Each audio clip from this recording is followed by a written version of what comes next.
Salve galera, estamos aí começando mais um vídeo do canal. E na aula de hoje você vai acompanhar o período pré-colonial e o início da colonização.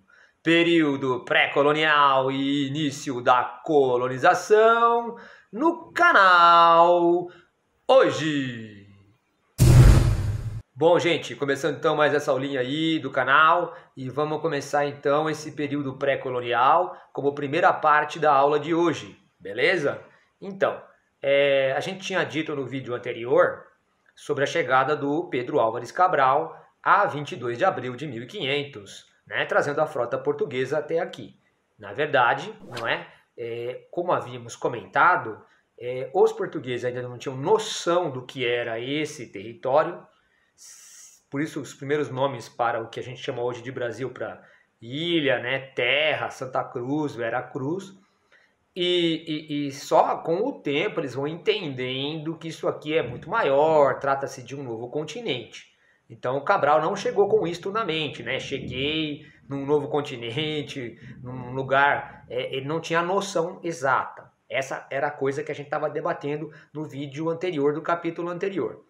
Bom, mas assim, o que eu quero contar para vocês sobre esse período pré-colonial, ou seja, um período em que os portugueses ainda estavam reconhecendo o território, entendendo o que estava acontecendo e não efetivamente efetuaram a colonização, nesse período pré-colonial, portanto, quando inclusive o foco era usar a corrente marítima que tínhamos por aqui para que ela te levasse diretamente, com facilidade, para as Índias. O foco dos portugueses era chegar às Índias, ter o melhor caminho para as Índias. Então passavam por aqui com este objetivo. Vai lá atrás das especiarias nas Índias, Calicut nas Índias, por exemplo, não é? E aí que vai reconhecendo o território nesse período pré-colonial. Mas então, a gente tem que colocar para você que os povos portugueses vão, de fato, encontrar com as populações, com as nações indígenas que aqui viviam, né? Sobre a chegada do homem à América, já fiz até um vídeo contando para vocês as teorias e um pouco dessa história muito anterior à chegada dos europeus ao continente americano. É importante até dar uma olhadinha nisso. Bom, mas com quem os portugueses vão encontrar? Com povos que a gente chama de indígenas, e que habitavam esse litoral. Então importa um pouco aqui nessa passagem da aula, esses povos que habitavam o litoral, chamada Mata Atlântica. Hoje resta pouco da Mata Atlântica, mas então ela estava lá meio que intacta naquele período lá de 1500, no começo do século XVI. Então você ali tinha dois marcos, né, de povos indígenas que a gente pode comentar que os portugueses encontraram, né? Há dois troncos linguísticos, não é? Os tupis guaranis e o macro-G. Então esses dois grupos que habitavam o litoral, chamada Mata Atlântica, há aproximadamente 1500 anos ou até 2000 anos. É que há povos mais anteriores, que eu comentei, né, naquele vídeo sobre a chegada do homem até a América. Bom, algumas características desses povos, desses dois troncos linguísticos que acabei citando para você. Primeiro, uma ausência da centralização do poder, não é? Depois há conflitos entre eles em relação à disputa por territórios. São semi-sedentários, né? Ficam estacionados numa localização por um tempo até esgotar os recursos e depois se desloca até outro local. Também há o costume da ritualização da guerra e ali eles fazem a chamada antropofagia, né? O canibalismo. Mas no caso o canibalismo era a comida, a carne humana, mas de acordo com a crença que os valores, as características da pessoa que está sendo comida seriam passadas para a pessoa que estava se alimentando daquela carne. Então tem toda uma ritualização em torno daquilo, né, chamada antropofagia. É bem legal você pensar que a cultura brasileira, por exemplo, no século XX, ressignificou essas coisas de antropofagia, né? Pegou a ideia, né? A ideia inicial indígena e pegou e falou que nós temos que nos alimentar da cultura estrangeira, né? Teve isso na Semana de Arte Moderna de 22. E depois teve o tropicalismo dos anos 60, 1968 aproximadamente. Esse pessoal que falava, vamos pegar a cultura estrangeira, nos alimentarmos dela, ficarmos com o que é bom e depois jogarmos fora o que é ruim e recriar a cultura nacional a partir de aspectos da cultura estrangeira. É um olhar em relação à antropofagia que os próprios indígenas realizavam lá na época do século XVI. Muito bem, então algumas características dos indígenas que aqui viviam. Eu vou deixar para você linkado uma pequena animaçãozinha feita pela Prefeitura de Joinville em relação aos padrões e situações envolvendo os indígenas quando da chegada dos europeus. Agora, é bom dizer o que os europeus fizeram, né? Houve um descobrimento, esses povos indígenas aqui viviam, e aí tem a conquista, né? E a conquista, ela gera, assim, um estímulo de guerras entre os próprios indígenas. Os europeus trazem doenças. O sistema imunológico dos indígenas não conheciam a varíola, por exemplo. Então há um morticínio, um verdadeiro genocídio e uma imposição da cultura europeia, né, capitalista e católica, cristã, não é? Para esta imposição para os indígenas. Isso acaba gerando conflitos, guerras, no momento que tem doenças. Isto gera um verdadeiro genocídio dos povos indígenas que aqui habitavam. Então, o descobrimento gera uma conquista e um verdadeiro genocídio. Tá? Então, aí que vai começar a se reorganizaram os povos que aqui vivem, né? Para que se adaptem ao conquistador, ao dominante, que é o europeu, que vai impondo esses valores aos povos que aqui vivem. Há até uma questão, né? Os povos que aceitam o domínio, não é, vão ser cristianizados. E os que não aceitam o domínio, aí os caras criam um conceito chamado guerra justa. Já que ele não aceita, então seria justo então eu dominá-lo, eu até escravizá-lo, não é, eliminá-lo. Então, esse conceito guerra justa é formatado.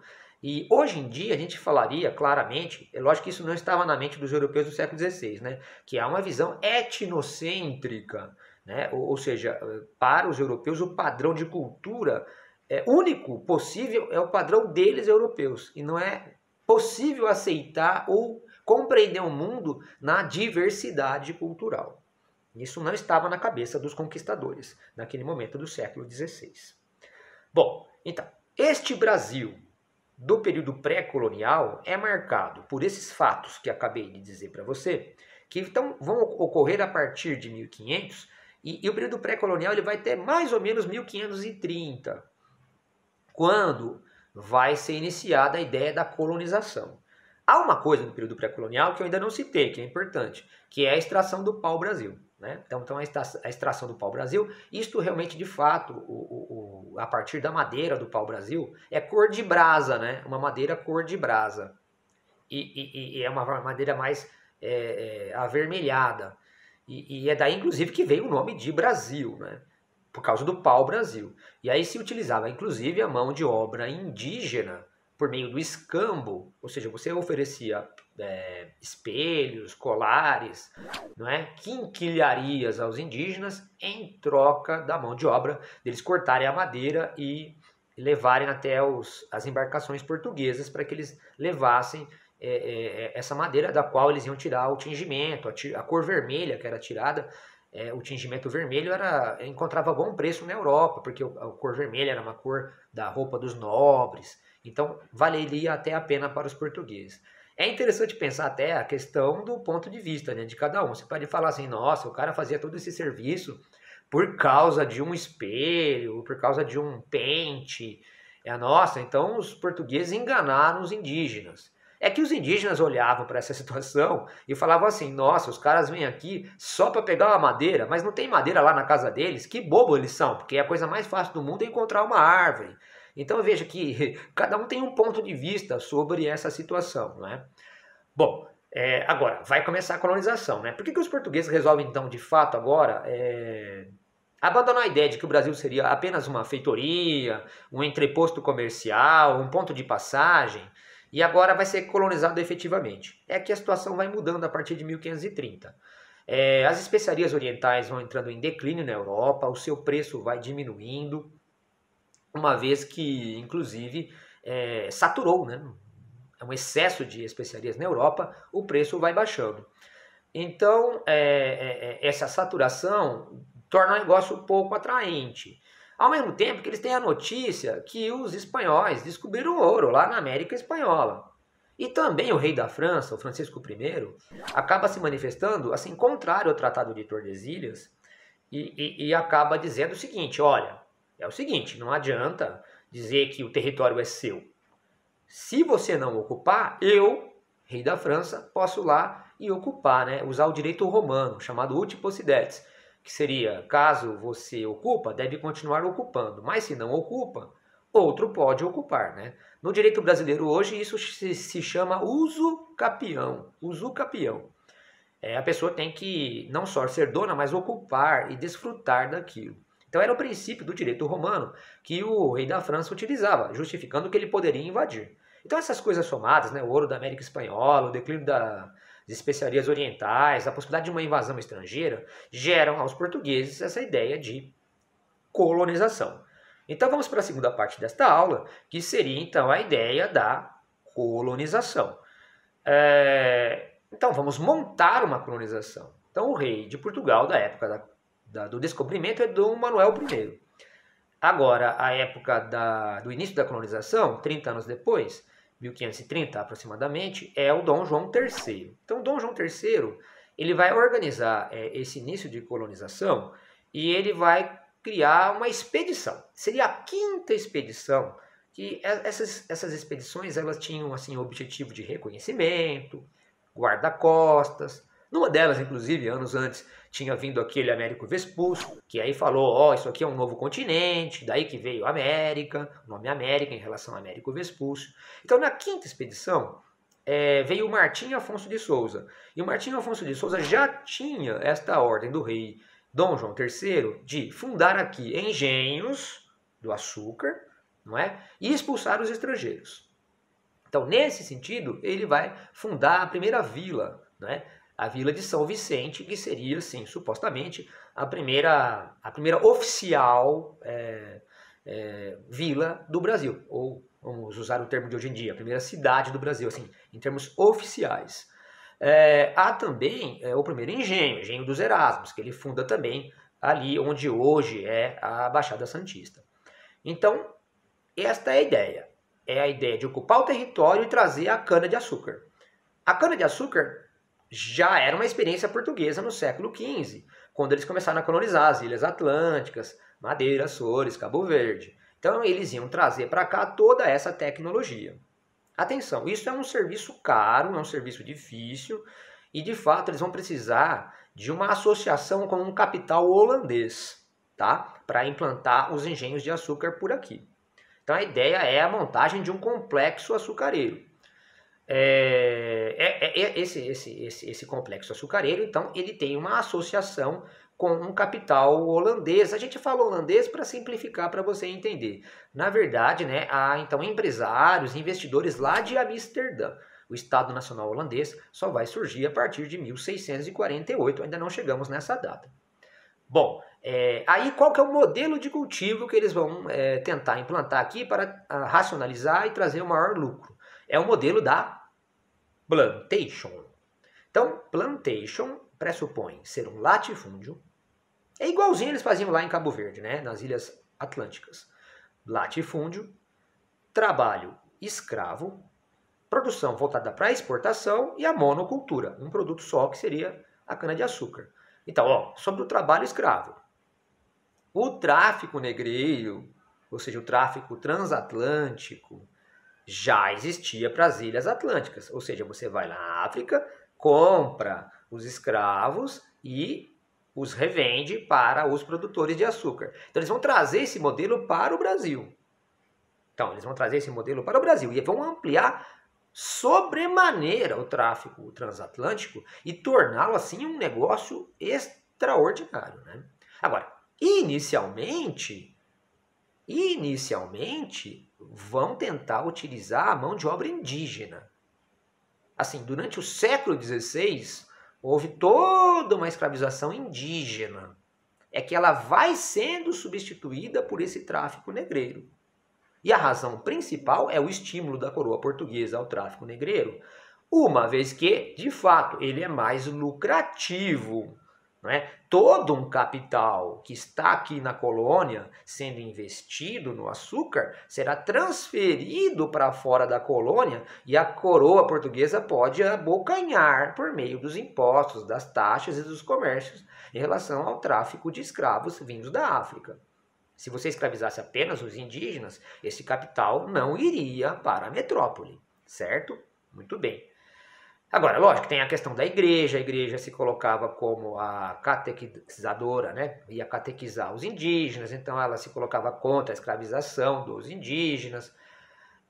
Nesse sentido também é um problema, porque, assim, somando esse interesse econômico e também o interesse da igreja, e a igreja também tem lá seus interesses econômicos, você somando essas duas coisas, de fato vai fazendo com que o trabalho indígena vá ficando menor.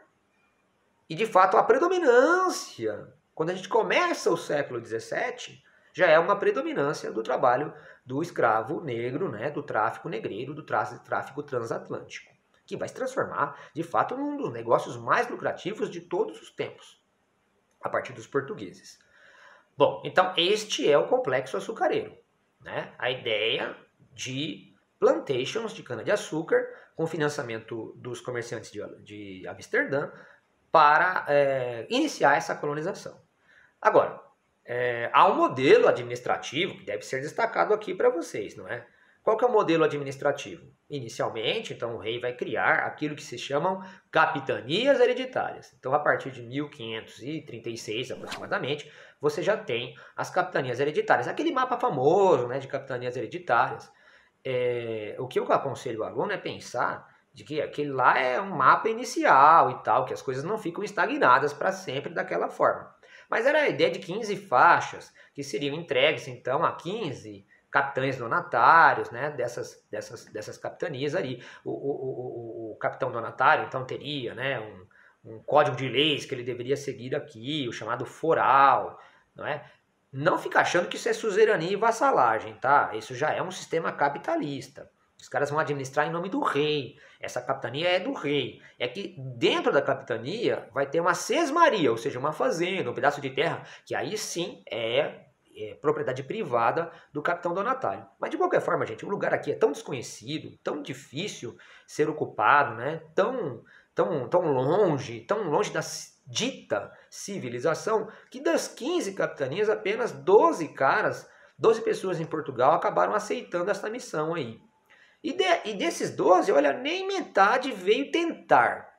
E na real, então, apenas Pernambuco vingou com os engenhos de açúcar. Então, só Pernambuco foi para frente mesmo. É que tem São Vicente. São Vicente, que era do Martim Afonso, de fato sobreviveu, subsistiu. Subsistiu não porque a cana-de-açúcar foi para frente, não porque tinha um sentido econômico, mas porque começou, inclusive, a imitar os padrões dos indígenas, que já sobreviviam aqui há séculos e séculos e séculos.